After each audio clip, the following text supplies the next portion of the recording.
Well, there are several different types of Ehlers Danlos. And you can, it's again another umbrella one. You can have more of an in-between type.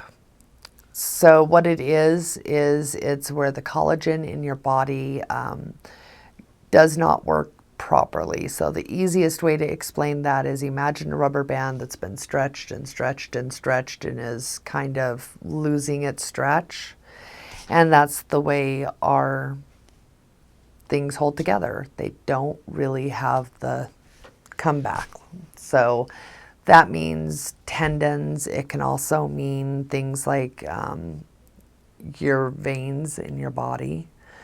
It affects a lot of different areas. Your skin. Some people have very loose skin.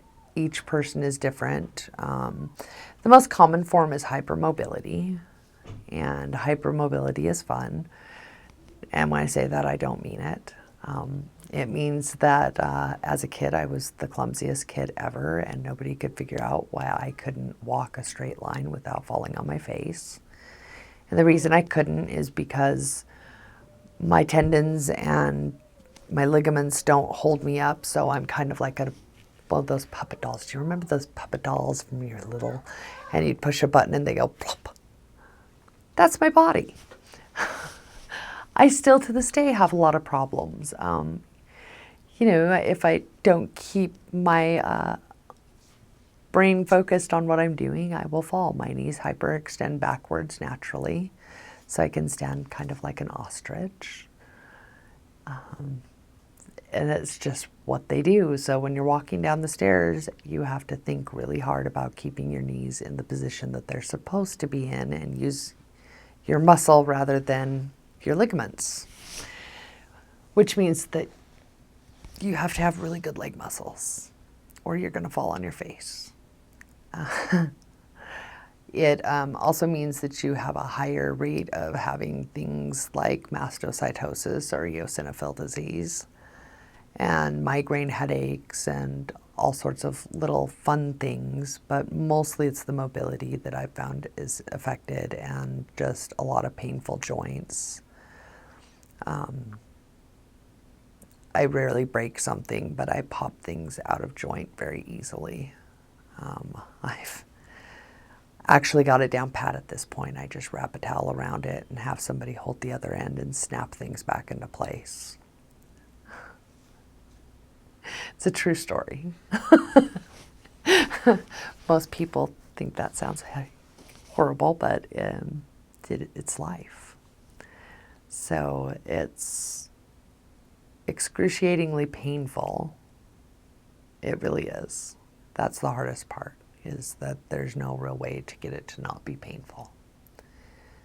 Wear braces.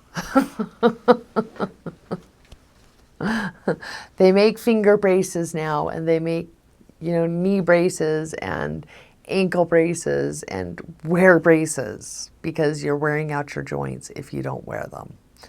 And I'm older now, so my joints I can't do much about. But wear braces. If you have the vascular type, it's really, really important that you have your vascular part taken care of at all times. You need to go in and have your yearly checkups. It's very important. In my case, there have been 2 grandfathers, 1 uncle, and almost a second uncle, and a cousin, almost. So 2 of them. 2 of them have survived, but the other 3 died. And it's because they didn't do their checkups. You have to check and make sure that you don't have dilation in your heart, because that could cause problems. It's easy to fix. Everybody's terrified of that part. All you need to do is go in and have your yearly test. Easy to fix. Not a fun surgery, but it is fixable. My cousin and my uncle that survived got in time and had that fixed. You need to watch out for strokes and things like that. Any type of aneurysms, because those are kind of common.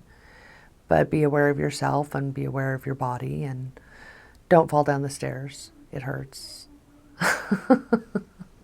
It means you stay looking younger than most people too, so there's a plus, right?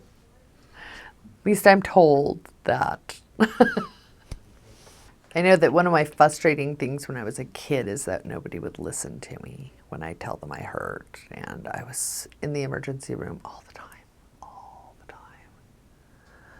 I would fall and dislocate fingers, and I was exercising in class, like in PE, and they made you do these hip things, and it would literally make my hip pop out and in and out and in, and I would keep telling them, I can't do this, it's making my hip pop. And people would be like, shh. I've always been considered a hypochondriac because of it. And then I got diagnosed, and people are like, oh, whoops, sorry. I guess there was something wrong.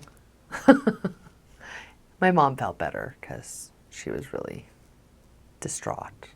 She had health and welfare called on her because I ended up in the emergency room so many times with injuries. But that's normal. Kids with it are very clumsy. Adults with it are not much less clumsy. We trip, we fall, we smack our heads, we do all that. It's just, we're rubber band people. It takes a while to be able to get things to move. Interesting fact is that most people who are contortionists have Ehlers Danlos. And the reason they can contort their bodies is because everything pops out and it comes naturally to us. So kids with it tend to be contortionists and do really weird things. You'd be amazed. My son likes to sit on his head. He can actually pull his legs over and sit on his head.